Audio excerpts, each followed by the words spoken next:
대빵하는 자 위에서도 신실한 마음으로 복을 빌라.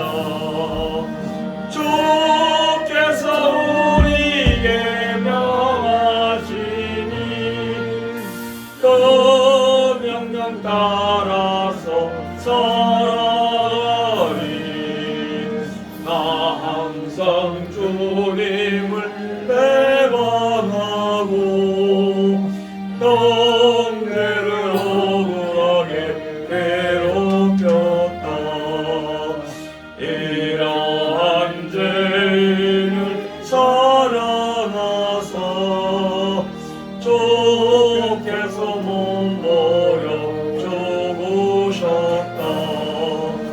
속죄의 큰 사랑 받으니모 생명을 다 바쳐 충성하리.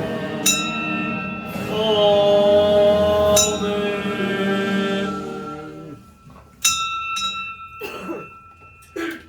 다같이 묵상 기도 드리심으로 주일 오후 예배 함께 드립니다. 다같이 묵도 드립니다.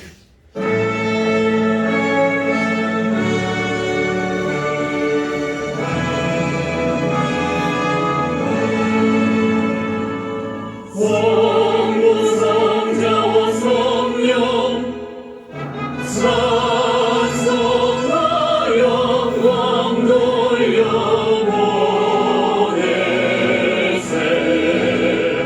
내 서로 지금까지 오영원 무릇하여 성삼위께 영광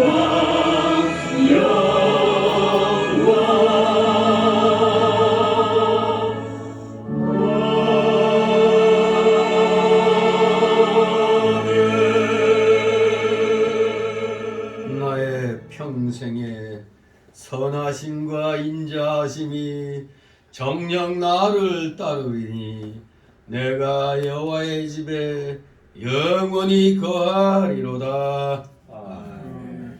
다시 사도신경으로 신앙고백 함께 드립니다.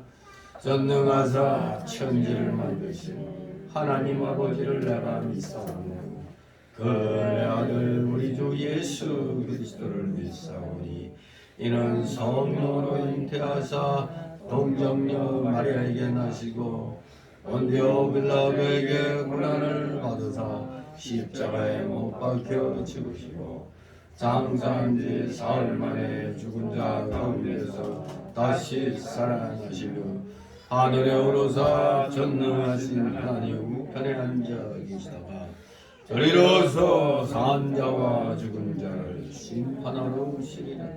성령을 믿사오며 거룩한 공예와 성도가 서로 곁하는 것과 죄를 사하여 주시는 것과 몸이 다시 사는 것과 영원히 사는 것을 믿사옵나이다. 아멘. 다같이 찬송가 369장 부르신 후 이 시간을 위해 최성자 집사님 기도 인도하십니다. 369장.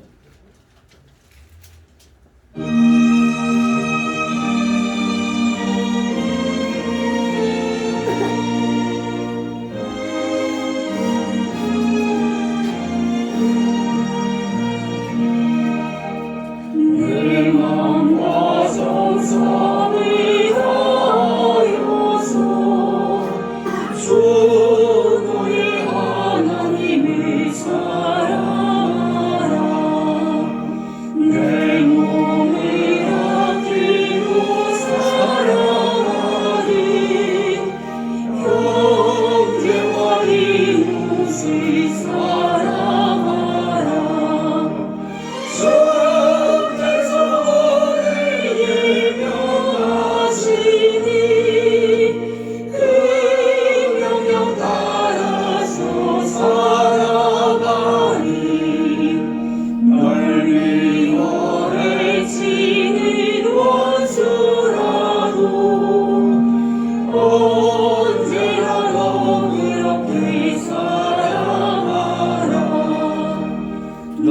기뻐하는 저 위에서도 시시한 마음으로 고민이나 성께서 우리의 명하시니 그 명령 따라서 살아가리. 나 항상 주님을 외워하고 용기 사랑하지 못하였다. 이러한 죄인을 사랑하사 주께서 못 버려 주셨다. 성제의 큰 사랑 받으리고 새 생명 다 바쳐 충성하리.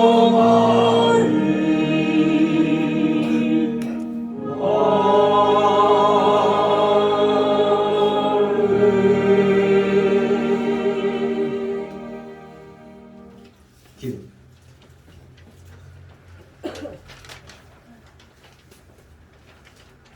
사랑하느라 충만하신 하나님 아버지, 주님 전에 나와 예배드리게 하시니 감사드립니다.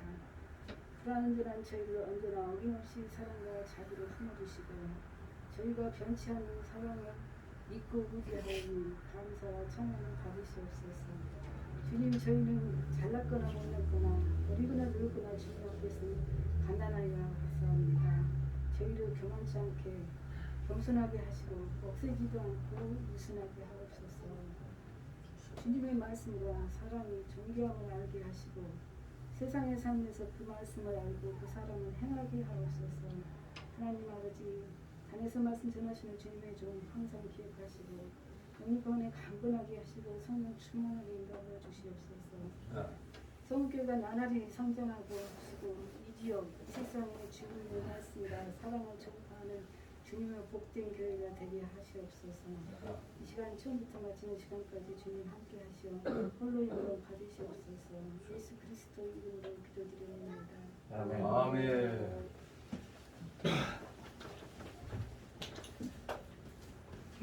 감사드립니다. 이 시간 함께 은혜 나눌 말씀 신약성경 고린도전서 3장입니다. 신약성경 고린도전서 3장 페이지 수로 266쪽 되겠습니다. 266쪽 고린도전서 3장 9절에서 15절까지의 말씀입니다. 266쪽 신약 고린도전서 3장 9절 15절 교대로 있습니다. 제가 먼저 읽겠습니다. 9절 우리는 하나님의 동역자들이여 너희는 하나님의 밭이요 하나님의 집이니라. 내게 주신 하나님의 은혜를 따라 내가 세운 건축자와 같이 터를 닦았는데 다른 이가 그 위에 세우나 그러나 각각 어떻게 그 위에 세우기를 조심하니라. 이 닦아둔 것 외에 능히 다른 터를 닦아둘 자가 없으니 이 터는 곧 그리스도 예수라. 만일 누구든지 금이나 은이나 보석이나 나무나 풀이나 흙으로 이 터 위에 세우면 각각 공력이 나타날 터인데 그 날이 공력을 밝히리니 이는 불로 나타내고 그 불이 각 사람의 공력이 어떠한 것을 시험할 것임이니라. 만일 누구든지 그 위에 세울 공력이 그대로 있으면 상을 받고 다 같이 누구든지 공력이 불타면 해를 받으리니 그러나 자기는 구원을 얻되 불 가운데서 얻은 것 같으리라. 아멘. 네. 그 위에 세우기를 조심할지니라. 이 오늘 말씀을 가지고 제목으로 정합니다. 그 위에 세우기를 조심할지니라. 한마디로 오늘 이 말씀은 우리 성도들의 행위에 따른 상급과 책망의 말씀이 주어지고 있는 것입니다. 상급과 책망의 말씀. 그래서 이 본문은 정말 즉 그리스도의 제 이름으로 이루어질 하나님의 최후의 심판과 깊은 연관이 있는 것입니다. 이때 성도들은 영생과 영벌의 심판이 아니고 우리들은 최후의 심판 때 봉사와 충성의 여부에 따른 상급 심판을 받게 됩니다. 즉 고린도서 9장 6절, 갈라디아 6장 7절이 말씀한 대로 심은 대로 거두는 심판이 되겠습니다. 믿지 아니한 자들은 영원한 지옥 심판이 되겠지만 우리는 그런 심판이 아닙니다. 상급 심판이 되겠습니다. 자, 그래서 오늘 이 본문을 통해서 여러분도 살아생전에 이 공력 쌓기를 잘해야 됩니다. 헛싸움이 안 되는 거예요. 예수님 믿고 구원받은 건 확실하나 문제는 하나님 앞에 받을 게 있느냐 없느냐가 참 기가 막힌 거가 됩니다. 똑같이 믿음 생활했는데 누구는 상 받고 누구는 상을 못 받는다면 참 안 좋잖아요. 물론 천국에 가면은 뭐 시기 질투 뭐 이런 건 없다고 하지만 그래도 이 땅에서 우리가 신앙생활하는 동안에 열심히 한 만큼 내가 받는구나. 그것을 또 우리가 알고 있다는 게 이게 안다는 것이 중요한 것입니다. 그래서 오늘 9절 15절을 세 단락으로 나누어서 살펴봅니다. 첫 번째 단락은 9절 10절로 잘 닦인 터 위에 조심스럽게 건축하라. 잘 닦인 터 위에 조심스럽게 건축하라. 두 번째 단락으로 11절 13절 예수 그리스도의 터 위에 바른 재료를 사용하여 세우라. 바른 재료를 사용하여 세우라. 그리고 세 번째 단락으로 14절 15절 공력을 밝히는 하나님의 불시험에 합격하는 성도가 되라. 합격하는 성도가 되라. 이렇게 세 단락으로 나누어서 내용을 살펴보도록 합니다. 먼저 첫 번째 단락의 내용 9절 10절 잘 닦인 터 위에 조심스럽게 건축하라. 9절 10절 있습니다. 우리는 하나님의 동역자들이요 너희는 하나님의 밭이요 하나님의 집이니라. 내게 주신 하나님의 은혜를 따라 내가 재로운 건축자와 같이 터를 닦아 두에 다른 이가 그 위에 세우나 그러나 각각 어떻게 그 위에 세우기를 조심할지니라. 아멘. 바울 사도는 복음의 사역을 이렇게 농사에 비유하고 있을 뿐만 아니라 또 오늘 읽은 대로 건축에 비유를 하고 있는 걸 보게 됩니다. 그것은 밭에 씨를 뿌리고 물을 주는 일과 같고 또 터를 닦고 집을 짓는 일과 같은 겁니다. 복음 사역은 농사에다 비유할 수 있고 또 건축에 비유할 수도 있는 겁니다. 사역자들은 다 하나님의 동역자들이요. 우리 성도와 이 교회는 하나님의 밭과 같고 하나님의 집과 같다는 것입니다. 그렇습니다. 우리 교인들은 하나님의 밭이요 하나님의 집, 하나님의 성전입니다. 여러분이 성전입니다. 여기는 예배당입니다. 우리 구원받은 성도들이 이렇게 눈비를 피하고 추위를 피하고 더위를 피해서 하나님과 예배드릴 수 있는 좋은 장소의 예배당이지 이 예배당이 성전이 아닙니다.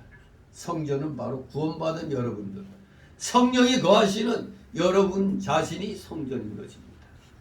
그러므로 하나님의 집이면서 또 농사로 말하면 하나님의 밭이 되는 겁니다. 그러므로 하나님의 밭에서 농사가 잘 되는 것이 중요하고 하나님의 집이 잘 지어져 나가는 것이 중요한 것입니다. 바울이 아무리 잘 심었다고 해도 가꾸는 일을 잘하지 못하여 농사가 잘못되었다면 무슨 소용이 있겠습니까? 즉 우리나라에서 뭐 이 예배당 건축하고 뭐 아주 그 역사가 오래됐다고 지금 이 근처에서 오래된 100년 넘은 교회는 저희 노량진에 있는 노량진 교회죠.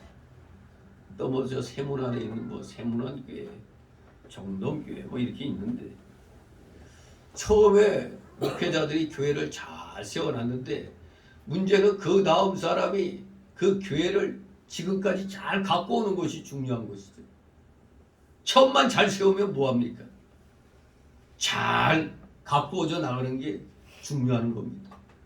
처음에 아무리 잘 심고 잘 건축했다 할지라도 가꾸는 일을 잘못해가지고 농사가 잘못됐으면 또 건축된 부분이 막 무너지고 뭐 이랬다면 그건 뭔 소용이 있겠어요. 또 아볼로가 물을 주었다고 해서 이 교회 물 준 사람 아볼로야 하고 아볼로만 자랑하고 성전이 잘 이렇게 유지돼 나가도록 하지 못했다면은 그게 무슨 소용이 있겠느냐 이겁니다. 그러므로 하나님의 옳은 말씀을 받았다면 그 말씀을 자기 심령 속에 심어서 그 말씀이 자라나게 하여 100배, 60배, 30배의 열매를 맺히도록 하는 것이 참된 성도의 할 일입니다. 그저 우리 교회 역사가 있어 하고 맨날 역사 타령만 하면 안 되죠. 그 자랑스러운 역사를 이어서 나가야 되는 겁니다. 우리 이 교회 초기에 오늘 목사님이 참 고생해서 세웠는데 오늘날에 계속 후배 목사들이 열심히 잘해갖고 이렇게 커졌다 이렇게 얘기를 하면 좋을 텐데 사실 그러한 교회는 많지가 않습니다. 아무튼 100배든 60배든 30배든 열심히 열매를 맺히도록 해야 하는 게 우리 참된 성도들의 할애해야 될 일인 것입니다. 성도는 바로 뭐라고 그랬어요? 하나님의 성전이라고 그랬죠.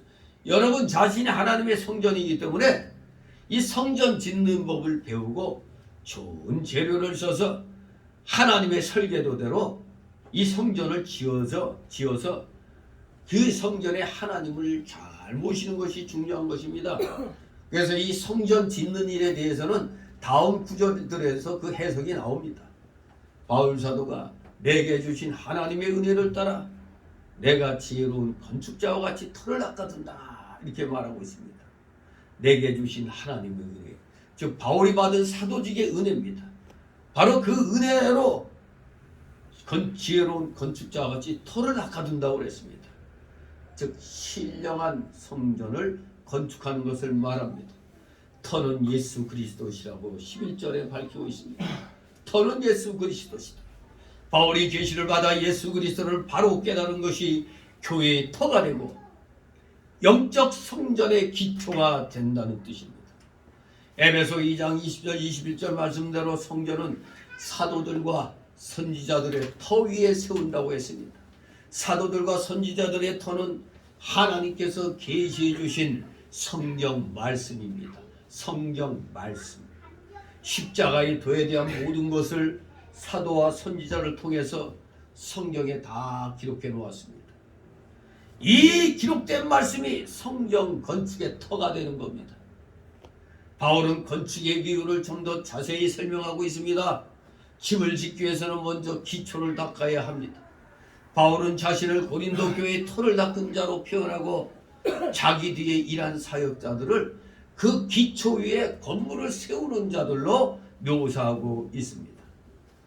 바울은 터를 바르게 잘 닦아놓았기 때문에 그 위에 건물을 세우는 자들은 조심스럽게 건축해야 한다고 말합니다. 여러분 우리 집 지을 때 보면은 바닥을 파가지고 철근 받고 콘크리트로 딱 다지잖아요. 이 기초 작업이 잘못되면 어느 날 한쪽으로 이렇게 돼버리는 거예요. 한쪽으로 기울어져 버려요. 가끔가다 조금 건물이 약간 이상하게 보이는 건물들이 눈에 띄긴 떠요. 뭐 쉽게 말하면 집안이 조금 뭐 침하됐다 뭐 그런 얘기를 하기도 하죠. 그런 집은 얼마 가지 않아서 무너질 확률이 많은 거죠. 아무튼 그래서 터를 바르게 닦는 것이 대단히 중요한 것입니다.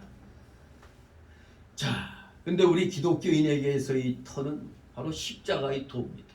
말씀입니다. 성경 66권의 진리의 말씀이 바로 터입니다. 바울은 이렇게 건축의 비유를 자세히 말하고 있습니다. 자기가 고린도 교회 터를 닦고 또 자기 뒤에 일한 사역자들이 그 터 위에 건물을 세우는 자들이라고 묘사하고 있는 겁니다. 바울 자신은 터를 바르게 잘 닦아놓았기 때문에 그 위에 건물 세우는 자들은 조심스럽게 건축해야 된다고 말합니다. 기초를 닦는 것은 바울이 고린도에서 전도하여 영혼들을 구원함으로 교회를 설립한 걸 말합니다. 최초의 교회를 설립한 것, 이것이 기초를 닦는 겁니다. 오늘날에 이 교회 기초를 닦는 것을 다들 어려워하죠.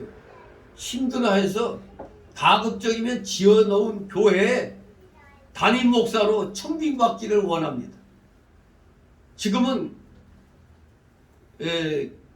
개척하는 것보다 청빙하는 데를 찾으려고 애를 쓰고 있죠. 근데 청빙이 쉬운 게 아니죠.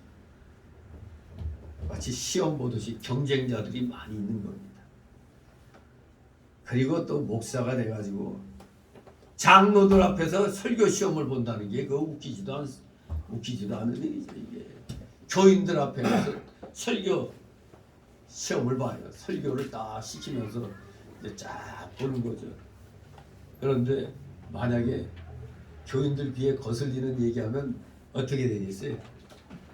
불합격 되는 거 아닙니까? 참 기가 막힌 거예요. 하나님 말씀을 전하는데 그런 시험을 보는 사람들은 교인들 귀에 합당하게 좋게 들리도록 준비해 갖고 해야 되니까 감히 어디 뭐 잘못된 것에 대해서 책망하고 하는 그런 말 할 수가 없죠.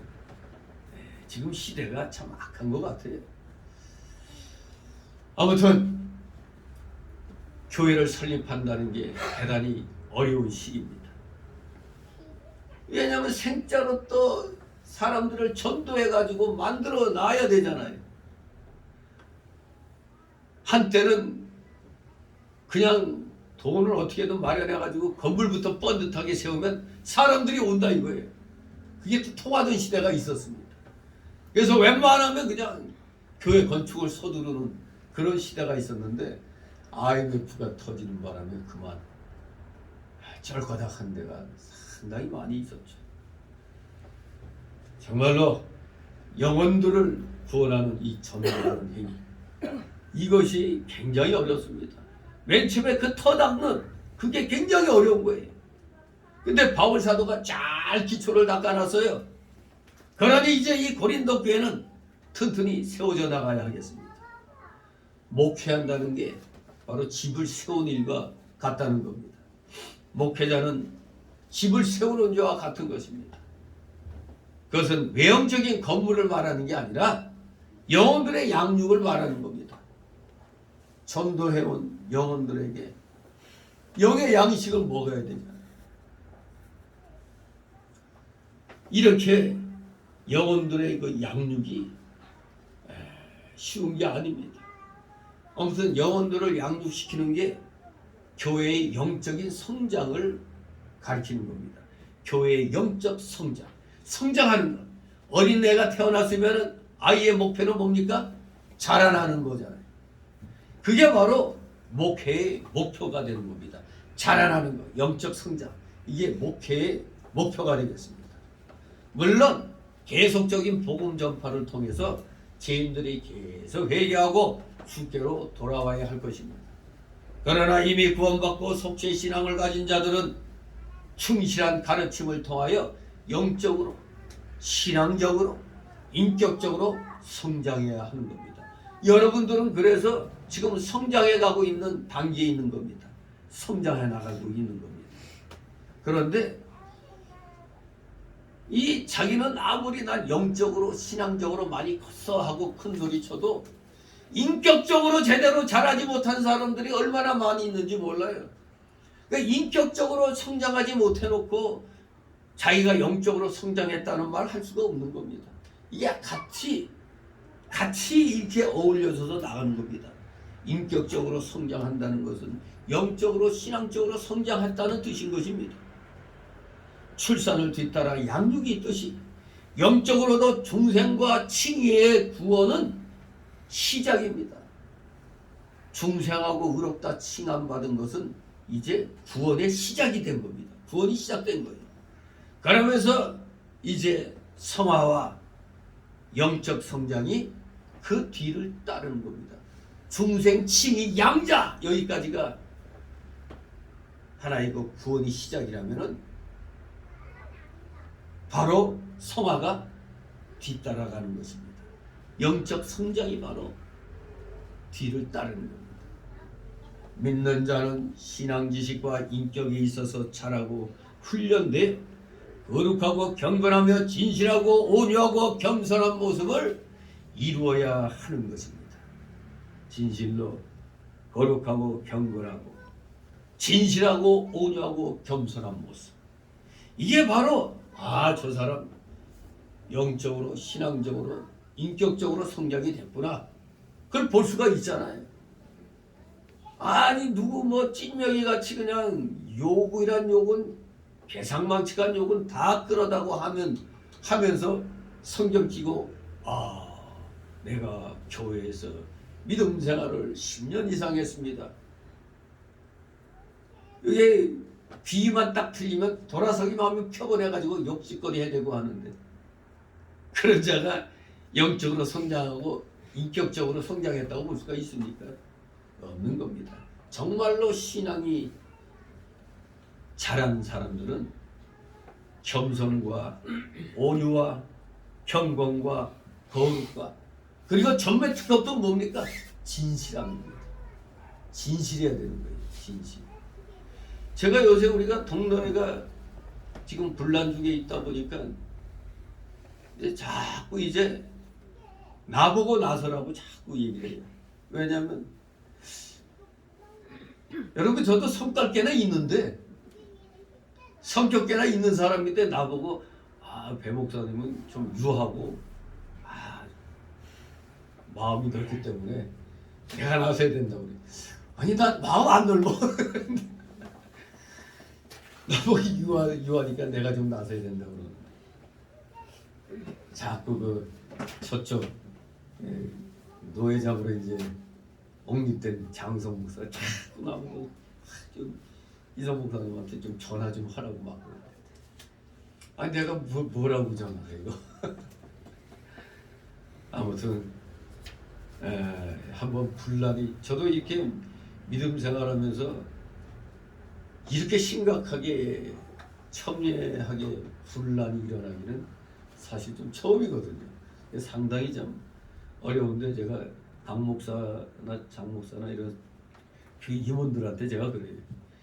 좀 정치력을 좀 발휘하라고, 싫든 좋든 간에 자꾸 만나려고 해야 된다고. 만나서 아니든 기든 뭐 우리가 제시하는 건 이거다 하면 여기서도 이거다 하면 안 되면 깨질 줄 알고 또 만나고 다시 해주고, 보통 정치인들이 피튀기 앞에서 싸우다가도 보면 물밑작업이 있잖아요. 근데 모두 다 이런 일이 처음이니까 신병이들이니까 이런 일에 대해서 타협할 줄을 모르는 거야. 좀 어떻게 좀 싹싹싹 뭐 해서 이래야 되는데 그걸 못하는 게, 좀 타협하는 모습이 총회에도 보이고 그래야 되는데 영이 전혀 그런 게 없어요. 그게 좀 답답하더라고. 내가 임원이 아니니까 내가 뭐 말은 안 하고 있지만 내가 뭐 나선다는 것도 없고 하고, 그러니까 이쪽 노에서는 이쪽 A팀은 뭐 나하고 김대령 목사 기소위원 정지시킨다고 기소한 것도 올리지도 않았다고 해서 기소위원을 정지시킨다고 이제 자기도 멋대로. 근데 이미 여기 강모사 측에서는 노회 때 임시노회 때 여기 다 제명시켜버렸거든. 이미 다 제명 통보하고 총회까지 다 올렸는데 지금 뒤늦게 또 저기에서 또 재판부를 또 새로 자기들 나름대로 구성해가지고 우리도 다 자른다고. 참 그렇습니다. 이게 참 목사들도 신앙 지식과 인격에 있어서 잘하고 훈련돼서 좀 거룩하고 경건하고 온유하고 겸손해야 되는데 일단 사건 하나 만나니까 그런 거 없어요. 죽자 사자 이제 서로 이제 물고 뜯는 거밖에 없는 겁니다. 지금 참 안타까운 그런 것을 보게 됩니다. 정말로 계속해서 우리는 끊임없이 거룩한 과정 속에서 우리들을 쳐서 옛사람을 쳐서 복종시키는 훈련을 해야 되는데 정말로 말처럼 쉽지가 않은 것 같습니다. 하지만 우리의 이 목표, 교인들에 대한 목회의 목표도 영적으로 성장해 나가는 건데 목회자들도 마찬가지거든요. 영적으로 신앙적으로 누가 보더라도 겸손하고 온유해야 되는데 아니 벌써 이런 일을 만나고 막 소환장이 날라고 하니까 벌써 누구는 나 교회 안 해. 교회 내놨다고 그러고. 참. 그 정도 시험도 이기지 못하면 이게 어떻게 돼? 근데 뭐 그런 걸 가지고 또 교회 소문이 돌아서 뭐 또 교인들이 나가고 한 그런 유행이 있다고 그래요. 참 기가 막힙니다. 아무튼 이 벌을 누가 받아야 될까? 참 그렇습니다 이게. 그러니까 사람은 겉으로만 아무리 경건한 채 봐야 소용이 없는 거예요. 어떤 사건을 만나서 딱 보면은 이 사람이 욕심으로 다 떨고 있었구나. 이거 보면은 거기서 시험을 받는 거예요 그냥. 참 그렇게 생각을 안 했는데 이렇게 지독한 양반인가. 또 그렇게 그냥 뻑하면 그냥 모조리 제명시키고 모조리 그냥 잘라. 이런 식이. 그렇습니다. 어떻게든지 믿는 자들은 뭐 직분자나 일반 평신도나 뭐야 똑같습니다. 언제나 신앙 지식과 인격에 의해서 자라나야 돼요. 경건 훈련 잘 받아야 돼요. 목표가 항상 남이 보기에도 온유하고 겸손하고 거룩한 그런 모습들을 나타내야 되겠습니다. 자, 두 번째 단락으로 11절 13절 예수 그리스도의 터 위에 바른 재료를 사용하여 세우라는 겁니다. 바른 재료를 사용하라. 11절 있습니다. 이 닦아둔 것 외에 너희 다른 터를 닦아둘 자가 없으니 이 터는 곧 그리스도 예수라. 아멘. 한마디로 교회의 터는 예수 그리스도밖에 없다는 겁니다. 예수 그리스도 외에는 다른 터가 없다. 즉 이 말씀은 신구약 성경 말씀 외에는 다른 터가 없다는 겁니다. 신구약 말씀 외에는. 내가 돈이 많아서 예배당을 건축했어. 이거 내 거야. 참 그러다가 무슨 일 나죠?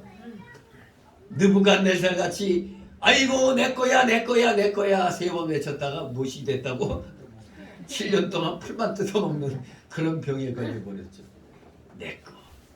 목사들도 조심해야 됩니다. 예수 그리스도에는 다른 터가 없다. 신구약 성경 말씀에는 다른 터가 없다.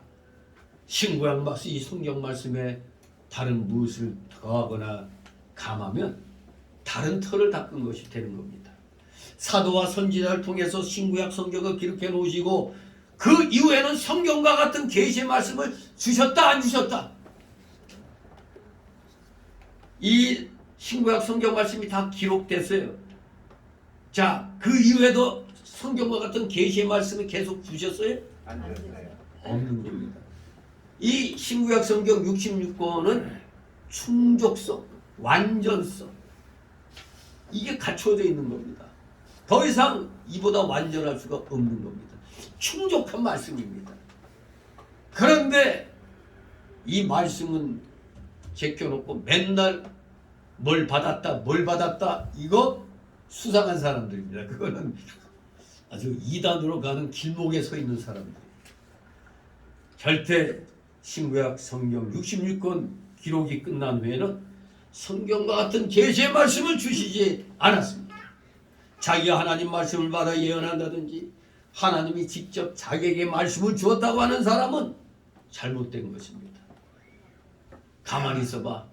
내가 이따 기도해서 얘기해 줄게. 누가 보면 되게 신령한 것 같죠. 근데 그런 데는 또 잘 넘어가더라고. 이분은 뭐가 특별한가 보다 막 그렇게 생각해. 하나님이 그 사람에게만 특별히 뭐 주는 거 그 무당 아니 무당. 무당들이 그러잖아요. 다 잘못된 겁니다. 이런 사람들은 계시록 22장 18절 말씀대로 성경 말씀에다 뭐를 더하는 사람이기 때문에 이 사람은 뭐를 받는다? 재앙을 더하여 받게 됩니다. 또 신신학자들, 해방신학자들 소위 오늘날로 말하면 자유주의 신학자들은 성경에 하나님의 말씀인 것도 있고 하나님의 말씀이 아닌 것도 있다고 주장해요. 그 대표적인 그 그룹이 소위 말하는 예수 세미나 운동하는 사람들이 예수 세미나 보면은 특히 신약 성경 같은 데서 여러분이 갖고 있는 성경은 어떻게 되는지 몰라도 뭐 어떤 거는 빨간색으로 그 색색이 이렇게 또 칠해져 있는 게 있어요. 빨간색은 예수님이 직접 하신 말씀이고 뭐 이런 식으로 또 논아놨어요. 이게 예수 세미나 하는 사람들이 그 하는 짓입니다. 그러므로 그들은 성경 말씀을 감하는 자예요. 우리 이게 다 신약 성경은 몇 권이죠? 예? 27권이죠. 27권이 다 하나님 말씀이 아니에요. 다 하나님 말씀이잖아요. 아 그런데 요거는 예수님이 직접 하신 말씀이에요. 이거는 간접적이고 이게 말이 됩니까? 이런 말하는 사람들은 성경 말씀을 감하는 자들입니다. 또 성경을 기록한 사람들이 그저 목적만 성령의 감동을 받은 것이기 때문에 성경에 잘못된 것이 있고 그 중에서 우리는 하나님의 말씀만 골라서 믿어야 된다 이런 사람들도 있어요. 참 기가 막힙니다. 그러한 사람들 역시 성경 말씀을 제하는 사람들입니다. 이런 사람들 계시록 22장 19절 말씀처럼 생명나무와 거룩한 성의 참여함을 제하여 버린다고 했어요.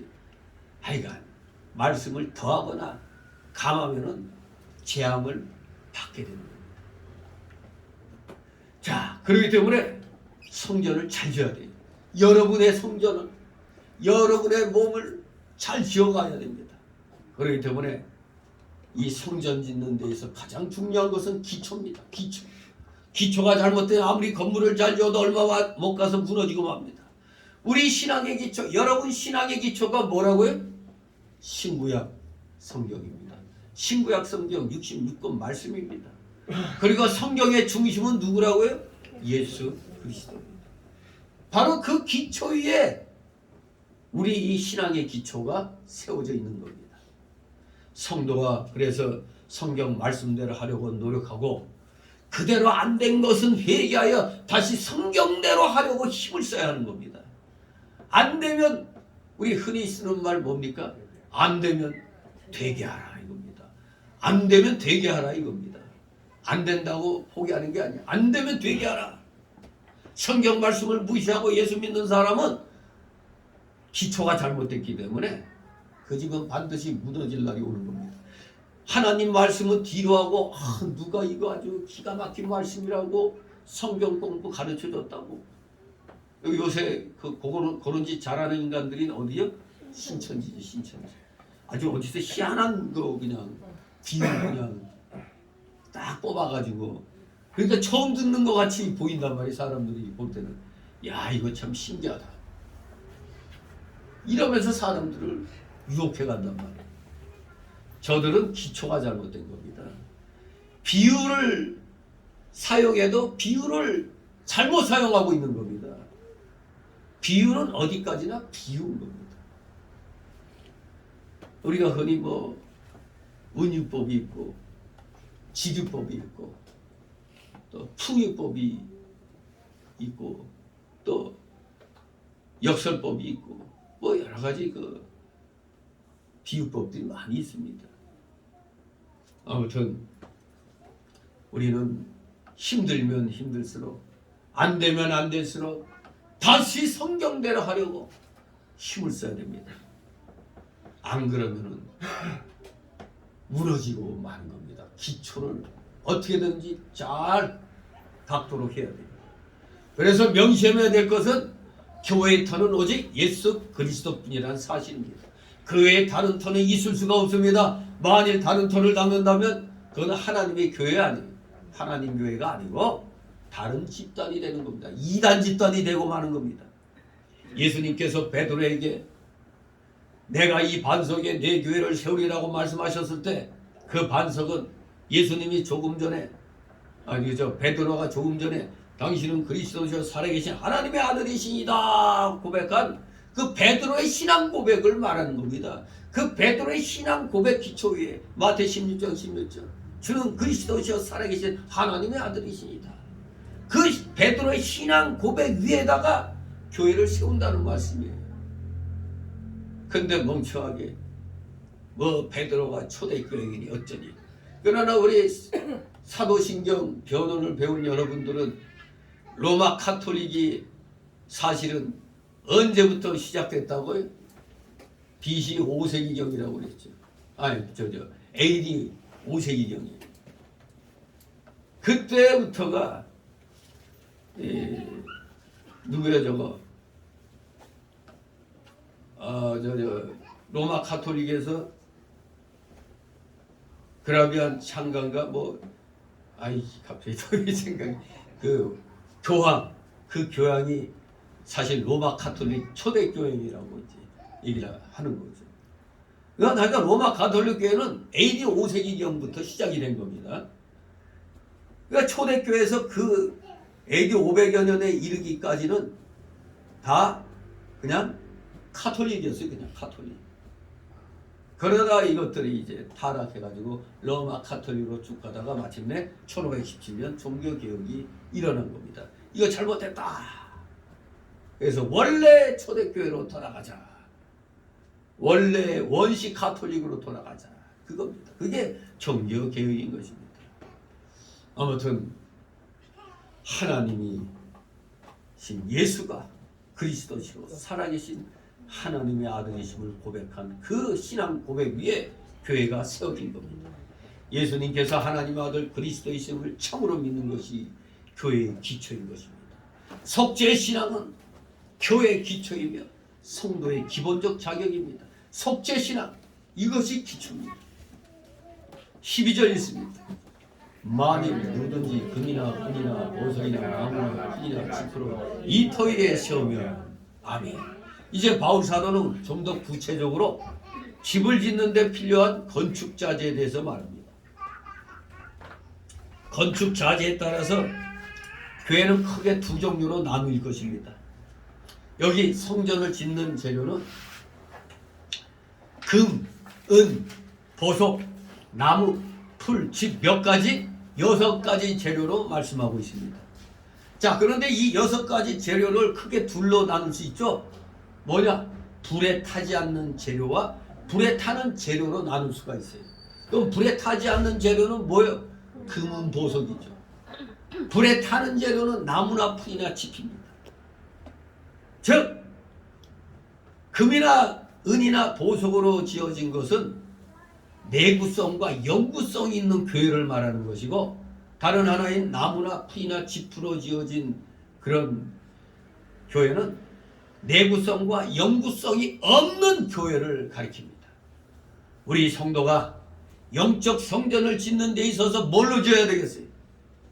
금은 보석으로 지으면 좋겠지만 이 또 성도들도 여러 모양이니까 금은 보석으로 짓는 사람도 있겠고 나무나 풀과 짚으로 짓는 사람도 있는 겁니다. 이 금, 은, 보석은 불에 타지 않는 그런 재료죠. 한마디로 금은, 보석은 바른 교훈을 가리킵니다. 바른 교훈, 바른 교훈. 참교회는 바른 교훈을 통해서 세워지는 겁니다. 바른 교훈, 건전한 교훈, 견고하고 확실한 교훈이 없다면 참되고 바른 교회가 세워질 수 없을 것입니다. 인간의 생각이 섞이지 않은 바르고 순수한 설교는 바른 교회 건립에 필수적인 것입니다. 그래서 우리는 바른 교회를, 바른 교훈을 삼아야 합니다. 바른 교훈. 그리고 이것은 또한 영감으로 진리를 깨달아 그대로 믿고 그 말씀대로 걸어간 사람입니다. 그래서 금은 보석으로 집을 지으려면 먼저 신령한 세계로 들어가야 돼요. 신령한 세계로 들어가서 진리를 바르게 깨닫고 그 가운데 거해야 되고, 또 거기에 대한 하나님의 뜻을 찾아 그 뜻대로 하나님을 위하여 살아야 하는 겁니다. 하나님의 인도를 받아 하나님께 피동되며 하나님으로 말미암아 믿는 일을 해야 됩니다. 여러분이 왜 구원받았어요? 나 이제부터 구원받을래 해서 구원받았어요?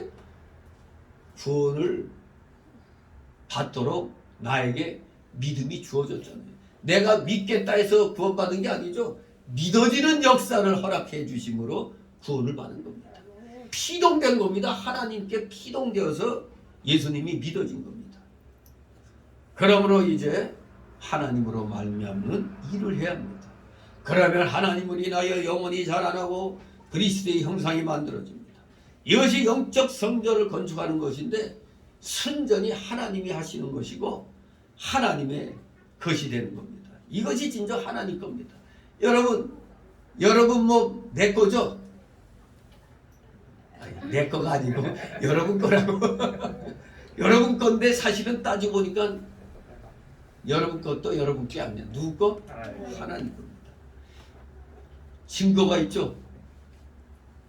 우리가 죽는 거 보니까 우리 스스로는 죽고 싶지 않잖아요. 이게 생명이 내 거라면 내가 왜 죽어? 안 죽지. 내 거가 아니니까 죽을 수밖에 없는 거예요. 와 하니까 갈 수밖에 없잖아요. 예, 하나님 것입니다. 하늘나라에는 오직 하나님의 하신 것과 하나님의 것만 남아 있는 겁니다. 이렇게 우리는 바른 교훈으로 우리 자신의 영적 성전을 건립해 나가야 됩니다. 그러면 나무나 풀이나 짚으로 이 토에 세운다면 나무나 풀이나 짚은 불에 잘 타는 재료라고 그랬죠. 나무나 풀이나 짚은 거짓된 교훈을 가리킵니다. 거짓된 교훈. 구약시대의 거짓 선지자들의 교훈이 그러하였습니다. 그들은 하나님의 말씀과 하나님의 마음을 바르게 전하기보다는 사람들의 길을 즐겁게 하고 비유를 맞추는 설교를 했습니다. 오늘날 어디서 청빙되면은 당연히 그 교회 교인들이 재밌어하고 즐거워하는 거 하겠죠. 어디 처음 가는 교회에서 그냥 회개하셔 하고 막 그렇게 해봐요. 아니 저놈의 목사는 맨날 회개밖에 몰라. 또 그렇게 되는 겁니다. 그저 귀를 즐겁게 하고 비유 맞추는 설교를 하게 돼 있습니다. 그들은 악한 백성들에게 회개를 외치기보단 하나님의 평안을 빌기를 좋아하였습니다. 똑같잖아요. 오늘날 대형교회 대부분 헌금 많이 하게 만들려면 잘한다 해야 될 거 아니에요. 네? 맨날 회개하라 그러면 인상 팍팍 쓰죠 그냥. 네? 이렇게 하나님의 평안 빌기를 좋아하고 회개를 안 해치는데 그렇게 많은 복을 빌었는데 참 평안은 오지 않았잖아요. 참 평안이 온 게 아니라 교회를 다 비워야 됐잖아요. 딸랑 목사 혼자 나와서 유튜브로 그냥 설교하고 말이에요. 그런 상황이 됐잖아요. 엉터리 정치 방역에 그냥 병신들 같이 따라가면서 말이에요. 목사들이 목숨 걸고 안 된다 해야 되는데 신뢰서 못하게 하면 어느 교회 목사처럼 교인들 다녀요. 연병장에 나가서 아니 저 주차장에 나가가지고 거기서 주차장 예배, 어느 교회는 산에 가서 그냥 예배 드렸다는데 겨울에 그런 교회 보기에 부끄럽지도 않는 거야.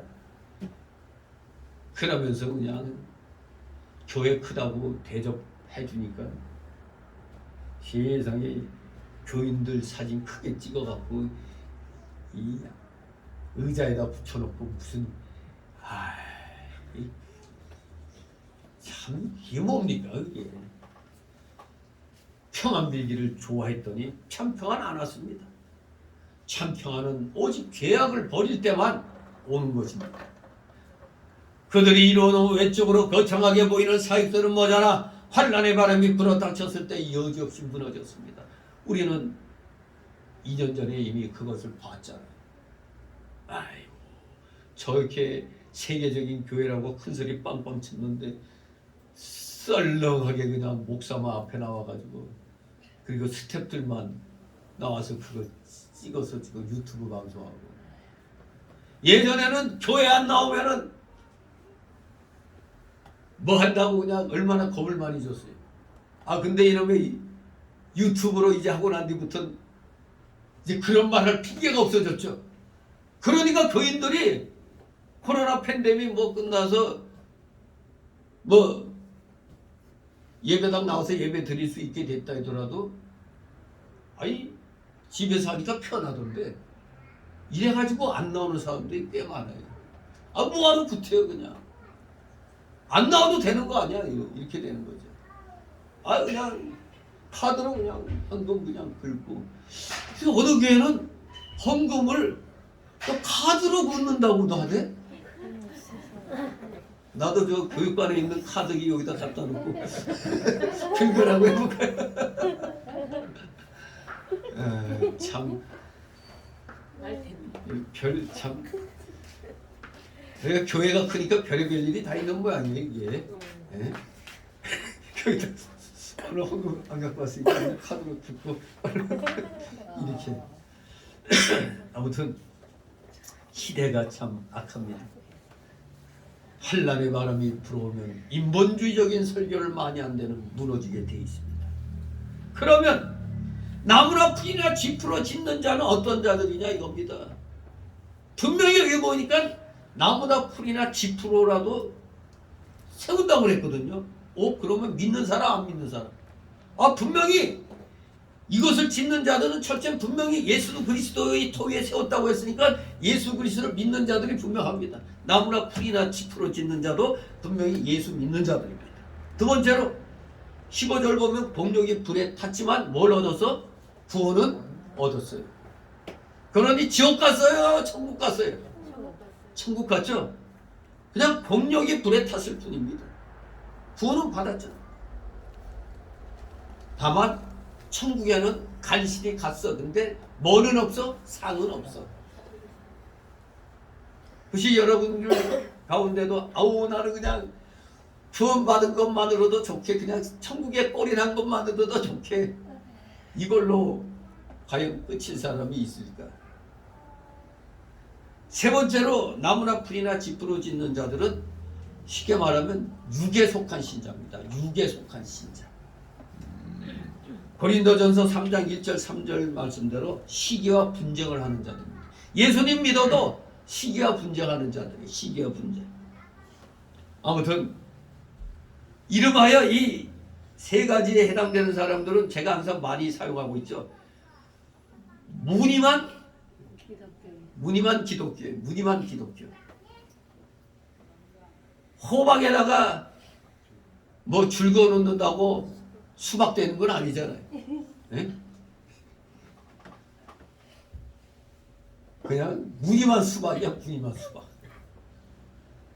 이들은 예수 그리스도를 나름대로 믿고 성경대로 행하고 연보도 바치고 구제도 하고 직분도 가지고 기도와 봉사도 하고 의를 행하지만 자기 명예와 영광을 위해서 한 자들입니다. 자기를 위해서 한 자들.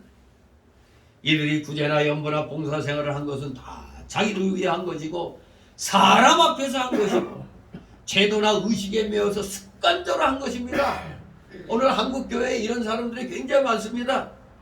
분명히 알아야 됩니다. 이렇게 부득이하여 억지로 한 것은 마태복음 6장 1절 5절 고린도후서 9장 7절 하나님이 기뻐하시 안 하셔? 기뻐하시지 않는다는 겁니다. 물론 이렇게라도 하면 그래도 잘했다고는 얘기해요. 왜? 목사 입장에서는 그렇게라도 해야 전하다가 진짜 이제 마음이 일어날 거니까 그렇게라도 시작하라고 얘기를 하죠. 그런데 끝까지 이런 식으로 나가면 하나님이 기뻐하시지 않는다는 겁니다. 왜? 다 껍데기로 한 거기 때문에 그래요. 껍데기로.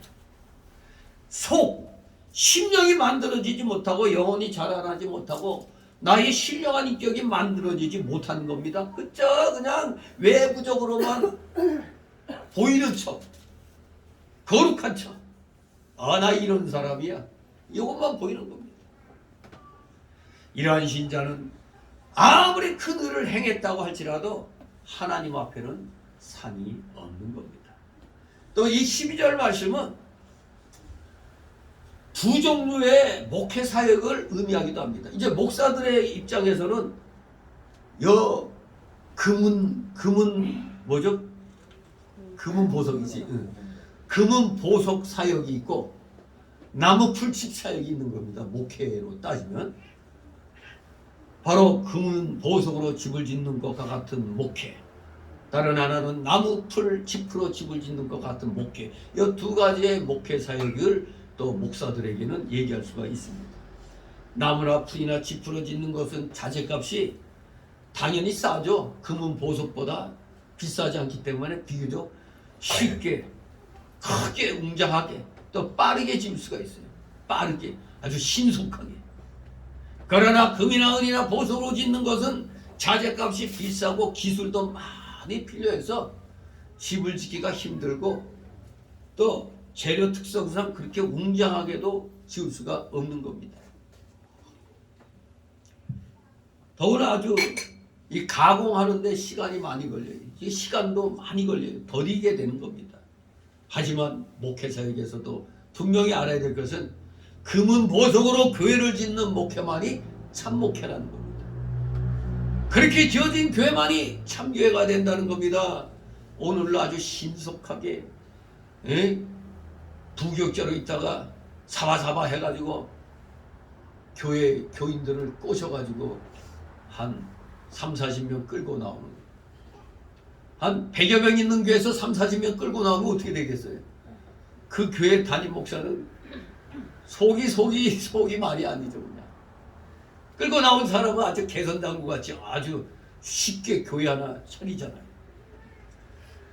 이 양도둑입니다. 양도둑. 뭐 어쨌거나 교회 하나가 세워진 건 좋지만 오래 못 갑니다. 그렇게 같이 따라 나온 성도들이 나중에 보면 또 다 흩어져요. 역시 자기가 피땀 흘려서 전도하고 자리에 앉혀놔야 이제 진정한 목회가 되는 겁니다. 13절 있습니다. 각각 공력이 나타날 터인데 그 날이 공력을 밝히리니 이는 불로 나타내고 그 불이 각 사람의 공력이 어떠한 것을 시험할 것임이니라. 아멘. 예, 결코 우리가 열심히 해놓으면은 어느 한순간 하나님이 시험하신다고 했어요. 그 시험하시는 것을 불로 시험하신다고 했습니다. 불로. 우리 성도가 개인적으로 각자 건축한 것, 즉 신앙생활한 것, 여러분들이 지금까지 신앙생활 해온 것을 하나님이 때가 되면 불로 시험하신다고 했어요. 불. 무슨 불? 첫째, 하나님의 말씀입니다. 심판날에 하나님께서 말씀으로 시험할 것을 가리킵니다. 하나님의 말씀이 불이라고 했습니다. 하나님께서 말씀을 가지고 시험하심으로 말씀대로 만들어진 것은 영원히 남게 되고 말씀대로 만들어지지 못한 것은 다 불에 타서 즉 심판받아 없어질 것입니다. 둘째, 불이 무엇이냐? 불같은 시험당하는 것을 가리킨다. 첫 번째는 하나님의 말씀이 불이라고 했고 두 번째는 불같은 시험당하는 것. 이 세상에서 큰 시험, 불같은 시험이 올 때 영적 실력이 있는 자는 즉 금은 보석으로 지은 자는 신앙을 잘 지키고 나가기 때문에 도리어 그런 날에 광채가 납니다. 빛이 납니다. 아, 과연 진짜구나. 그러나 나무나 풀이나 지푸러 지은 자는 불같은 시험이 올 때 영적 실력이 없어서 넘어지고 마는 겁니다. 이제 예배를 그래도 다들 교회에서 드리니까 코로나 팬데믹 때 어떻게 했느냐 이제 그 얘기 들어보고 또 목사들이 판단받죠. 사람들이 뭐 자기들이 제대로 못 지켰으면 그래. 그때는 어쩔 수 없지. 아니 교회 문 닫게 하는데 그거 어떻게 드려? 이렇게 얘기하죠. 그럴 때 저는 그래요. 나오는 사람 가지고 예배 드렸다고. 더군다나 또 백신 안 맞았어. 백신 안 맞았다고 그러니까 또 이거 특이한 사람이네. 특이하다고 그래요. 또 특이하네. 어떻게 안 맞고. 백신 안 맞다 보니까 별의별 거 다 겪어봤죠. 경험했죠. 식구들끼리 나가서는 식사도 같이 못하고 서로 떨어져 갖고 모른 척하고 이런 희한한 꼴을 다 당했잖아요. 그래도 저는 항상 그때마다 그랬어요. 야, 진짜 666 시대가 오면은 이거 정말 견딜 수 있을까? 요만한 것 가지고도 이렇게 힘들고 대부분의 교회들이 거의 다 그냥 정권이 시키는 대로 다 하는데 야, 이거 정말로 살아남는 사람들이 얼마나 되겠나는 생각이, 그런 걱정이 들더라고요. 그러면서 이 자그마한 시험이나마 그래도 좀 견디게 해주신 하나님께 감사를 드렸습니다. 정말로 불같은 시험이 올 때 영적 실력이 없어가지고 다 넘어지고 마는 겁니다. 우리 복음 사역자들의 사역에 대해서는 하나님께서 평가하실 날이 올 것입니다. 그날은 마지막 심판의 날이든지 그 직전에 있을 대환란의 날이 되겠습니다. 그것은 바로 불시험의 날입니다. 그때 복음 사역자들의 사역이 바른 사역이었는지, 아니면 겉보기에만 굉장한 것 같은 사역이었는지, 참으로 영혼들을 구원하고 양육한 사역이 맞는지, 아니면 생명 없는 사역이었는지가 판별이 될 것입니다. 이 공력이라는 말, 이 헬라어도 관사가 붙었어요. 토 에르곤, 더 같은 거죠. 정관사. 토 에르곤, 일이라는 말입니다. 일. 그날 네가 이때까지 신앙생활한 일을 밝힐 것이다, 이겁니다. 우리 그런 때가 반드시 오기 때문에 우리 모두 수박 교인 되면 안 됩니다. 겉모양만 수박인 교인이 되면 안 돼요. 속까지도 완전히 수박이 돼야 돼요. 무늬만 기독교인은 안 됩니다. 마지막 세 번째 단락으로 14절 15절, 동력을 밝히는 하나님의 불시험에 합격하는 성도가 되자. 14절 15절 있습니다. 만일 누구든지 그 위에 세운 공력이 그대로 있으면 상을 받고, 누구든지 공력이 불타면 해를 받으리니, 그러나 자기는 구원을 얻되 불 가운데서 얻은 것 같으리라. 아멘. 그 유명한 신학자 칼빈과 또 찰스 하치가 이 14절 15절을 가리켜서 이것은 1차적으로는 목회에 대한 얘기다, 목사들의 목회에 대한 얘기라고 말하고 있습니다. 물론 복음사역은 근본적으로 하나님의 하신 일이지만, 하나님은 사역자들에게 상을 약속하십니다. 심는 이와 물 주는 이는 일반이나 각각 자기의 일하는 대로 자기의 상을 받으리라고 바로 7절 8절에 말씀하고 있어요. 우리가 읽은 그 위에 보면 3장 7, 8절에 자기의 일하는 대로 자기의 상을 받는다고 했습니다.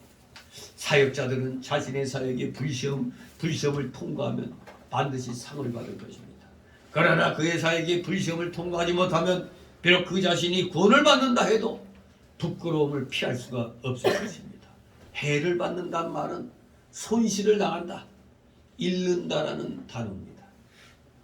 그러면 우리는 이 말씀을 통해서 우리 개개인의 신앙생활의 모습을 잠깐 살펴본다면, 금은 보석으로 지은 자는 공력이 불타지 않으므로 상을 받는다고 했습니다. 그 이유는 영광과 말씀으로 순종하여 영혼이 자라나고 그리스도의 형상이 이루어졌기 때문입니다. 이 금은 보석 셋 중에 누가 제일 상급이 클까요? 금으로 지은 자가 상급이 제일 클 것입니다. 금으로 지은 자는 사도들 가운데 바울 사도 같은 사람, 바울 같은 사람일 것입니다. 다음은 은으로 지은 자죠. 은은 금만 못하지만 불에 타지 않는 귀한 것이기 때문에 상급을 받습니다. 셋째는 보석으로 지은 자입니다. 물론 보석 중에는 금은보다도 훨씬 비싼 거 많죠. 그러나 일반적인 걸 얘기해서, 더구나 오늘 본문에 세 번째 기록했어요. 가장 중요한 게 항상 첫 번째 오잖아요. 그리고 성경에서는 믿음하면 금으로 상징했지 보석으로 뭐 다이아몬드라고 상징 안 했어요. 그러니까 성경에서는 금을 최고의 믿음으로 금으로 표시했으니까 금이 제일이고, 그 다음이 은이고, 세 번째가 이제 보석으로 이렇게 자리매김을 해놨어요. 공력이 불탄 자는 12절에 나무와 풀과 짚으로 지은 자들입니다. 이 셋 중에는 나무로 지은 자가 그래도 제일 낫죠. 그 중에 사람 보기에는 잘 믿는 자 같고 자기도 잘 믿고 잘한 줄로 아는 자입니다. 그러나 그는 영원히 자라나지 못하고 그리스도의 형상이 만들어지지 못했기 때문에 불타고 마는 겁니다. 그 다음은 풀로 지은 자인데, 중간치기 신자입니다. 풀로 지은 자, 중간치기 신자. 셋째는 지푸로 지은 자인데 신앙생활이 시원치 않은 자입니다. 이들은 다 공통적으로 공력이 불타서 없어집니다. 불로 심판하실 때 공력이 불에 타면 해를 받습니다. 하지만 그 사람은 불 가운데서 나온 것과 같은 구원을 받는 겁니다. 항상 이 얘기를 하면은 뭐가 떠오를까요? 제가 전에 몇 년 전에도 이런 얘기하면은 불 가운데 구원받은 사람 하면은 뭐가 떠오르죠? 저 명동에 화재 사건 날 때 이름도 잘 지어야 돼. 대형가. 대화재가 난 건물이란 뜻이란 말이에요. 대형가. 저도 그때 기억에 TV에서 이렇게 보면은 그 높은 빌딩에서 살겠다고 매트리스 껴차고 이거 떼어내린다고 그게 살겠어요, 이게. 근데 거기는 또 옷도 제대로 입지 못한 가운데 그냥 소방관에 의해서 그냥 이렇게 그냥 딸려 나온 사람도 있죠. 근데 뭐 벌거벗고 자시고 이게 뭐 어디서 내가 지금 죽게 돼 있는데, 근데 후일담으로 들리는 얘기가 소방관하고 결혼했다는 얘기도 있고 막 그래요. 그 어쨌거나 불이 막 타오는 데서 대책 없잖아요. 살아야 되니까. 그러니까 뭐 벌거벗은 몸이라도 그냥 튀어나오는 겁니다. 그냥 기가 막힌 겁니다. 옛날 그 조선시대 선비들 같으면 불에 타 죽은 천적 의관을 갖추고 죽을 거예요. 요새 사람들은 그게 어딨어. 살고 보자 이거지. 살고 보자. 정말 불이 났을 때 목숨만 건진 사람들이 바로 여기 불 가운데서 나온 것과 같은 거예요. 불 가운데서 나온 것과 같은 그런 구원을 받는, 그러니까 부끄러워요 안 부끄러워요? 부끄러운 구원입니다. 부끄러운 구원. 공력은 불탔으나 그래도 기초가 바로 되었기 때문에 구원을 받는 것입니다. 그러나 기초마저 잘못된 것, 즉 예수 믿지 않고 엉뚱한 거 믿으면서 교단에 그 무슨 교주 믿고 하는 이런 것들, 그 잘못된 거죠. 그런 자들은 어디가? 지옥에 가는 겁니다. 지옥에 가요. 이 사람들은 자기가 일한 공력만 다 없어지고 예수는 믿었기 때문에 지옥에 가지 않습니다. 기초가 그런 대로 잘 된 것은 지옥에 안 갑니다. 그러나 기초마저 잘못된 것은 다 지옥에 가는 거예요. 그러나 비록 나무나 풀과 지푸로 지은 자들 공력만 다 없어질 뿐 그래도 구원은 부끄러운 분이나마 받는다는 겁니다. 아까 예수 그리스도 기초 거기에만 벗어나지 않으면 구원은 받아요. 그러나 저 신천지나 저 이단들은 지가 하나님이라니까 그걸 믿는 사람들은 다 지옥으로 가는 것입니다. 그러니 비록 뭐 무늬만 기독교인 것 같은 그런 교회 나갔다고 해서 다 지옥 가는 건 아니란 말이에요. 부끄러운 구원을 받기가 쉬운 겁니다. 그런 교회는. 나무나 풀이나 지푸로 지은 교회다. 중요한 거는 아까 예수 믿으면 누구나 다 뭐 한다? 구원을 받는다는 사실입니다. 부끄러운 구원일지언정 금은 보석이나 나무나 풀이나 지피나 하여간 구원은 받는다 이겁니다. 그래서 그거를 가리켜 뭐라고 했다? 불 가운데 얻은 것 같다고 말씀하고 있는 겁니다. 불붙은 집에서 벌거벗고 튀어나온 것과 같은 구원을 얻는다는 그런 뜻입니다. 이것은 구약 성경 소돔 고모라 성에서 롯의 가족이 구원받은 것과 같은 겁니다. 롯의 가족은 진짜 불 가운데 구원받은 겁니다. 부끄러운 구원받은 거예요. 롯은 소돔 고모라의 물질과 세상을 따라갔으므로 불심판이 올 때 자기 처는 소금 기둥이 되었고 사위는 불에 탔고 두 딸은 음란한 여자가 되었고 자기 자신도 정죄를 성실했습니다. 그러므로 구원은 받았으나 아주 부끄러운 그런 구원의 대명사가 누구라고? 롯의 구원이었던 것입니다. 아무튼 집을 다 지으면 우린 세상에서 무슨 검사 받죠? 건물 올리면 중공검사 받죠. 그렇습니다. 집을 다 지으면 세상에서 중공검사 받는 것처럼 우리도 반드시 하나님으로부터 신앙의 중공검사를 받아 합격함으로 주님께 인정받는 삶을 우리는 살아야 하겠습니다. 다시 한번 여러분, 2023년도 우리 한국 민족은 또 민족 설이 돼야 진짜 새해라고 생각하니까 이제 진짜 새해를 맞이하는 각오로 다시 한번 굳게 결심하시기 바랍니다. 다른 터 위에 힘들더라도 진리대로 올 한 해는 살겠다고요. 지난해에 느슨했던 신앙들 철저히 회개하고 이젠 주님께 온전히 인정받고 복받는 삶을 살겠다고 다짐하고 결심하며 노력하시는 우리 모든 성도님들 되시기를 주님의 이름으로 축원합니다. 기도합니다. 거룩하신 하나님 아버지, 은혜를 감사드립니다. 진실로 2023년도는 나무나 풀이나 짚으로 공력 쌓는 일 그만두고 금은 보석으로 공력 쌓는 일들을 열심으로 해결하는 진정한 하나님의 자녀들 다 되게 하여 주시옵소서. 감사드리며 예수 그리스도의 이름으로 기도드리옵나이다. 아멘. 같이 찬송가 372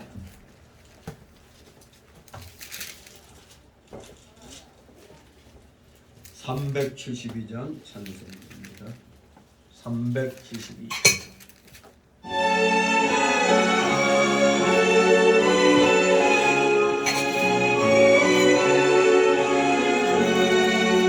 나 같은 본문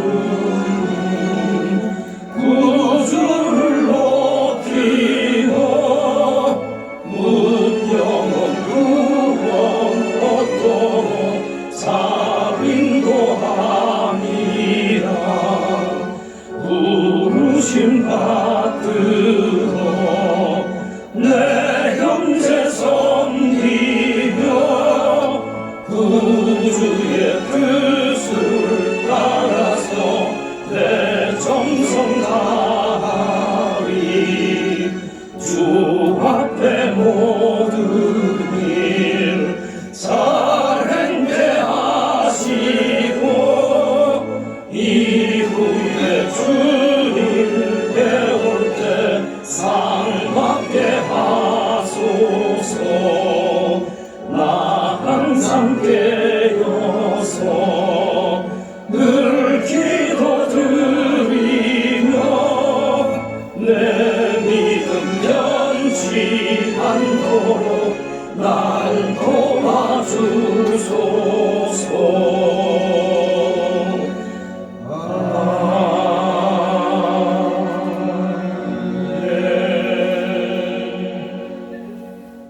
주기도문으로 마치고 광고 말씀입니다.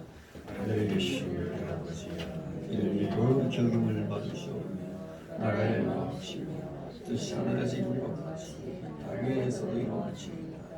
오늘날 우리에게 구할 양식을 주시고 우리가 우리에게 죄진 자를 사하여 준 것 같이 우리들을 사하여 주옵시고 우리를 시험에 들게 하지 마옵시고 다만 악에서 구하옵소서. 내게 나라와 권세와 영광이 아버지께 영원히 싸움나이다. 아멘.